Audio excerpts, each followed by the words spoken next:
मध्य प्रदेश में विधानसभा चुनाव में मिली हार के बाद भी बीजेपी के हौसले कमजोर नहीं हुए हैं। बीजेपी अभी से लोकसभा चुनाव की तैयारियों में जुट गई है। विधानसभा चुनाव में बीजेपी ने 200 पार का नारा दिया था, लेकिन पार्टी 109 सीटों पर ही सिमट गई। लिहाजा लोकसभा चुनाव में बीजेपी ने सीटों को लेकर कोई नारा नहीं दिया। अलबत्ता दिल्ली में अमित शाह के साथ हुई एमपी के सांसदों की बैठक में मिशन 26 का टारगेट पूरा करने का टास्क जरूर दिया गया है।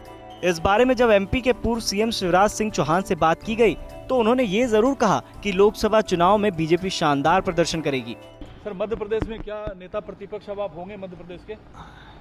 तो लोकसभा की सर क्या तैयारी है मध्य प्रदेश को लेकर? तो लोकसभा की क्या तैयारी है? आप कितनी लोकसभा में भारतीय जनता पार्टी शानदार सफलता प्राप्त करेगी। आपने सर मध्य प्रदेश में क्या नेता प्रतिपक्ष अब आप होंगे मध्य प्रदेश के?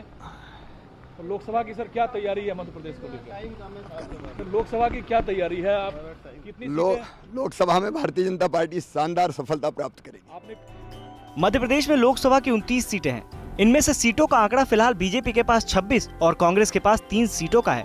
सूत्रों की माने तो अमित शाह ने सांसद और संगठन को कम से कम 26 सीटें फिर से जीतने का लक्ष्य दिया है। दरअसल विधानसभा चुनाव की हार बीजेपी के लिए कई सबक देकर गई है। सबक भी ऐसे जिन पर अमल नहीं किया गया तो आने वाला लोकसभा चुनाव जीतना भी मुश्किल हो सकता है।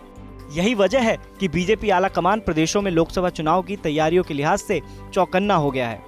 सूत्रों के मुताबिक कुछ मौजूदा सांसदों के टिकट भी काटे जा सकते हैं। विधानसभा चुनाव के बाद बदले सियासी समीकरणों में बीजेपी के लिए लोकसभा चुनाव की राह आसान नहीं है।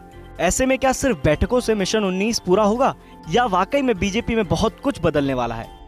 ब्यूरो रिपोर्ट, MP तक।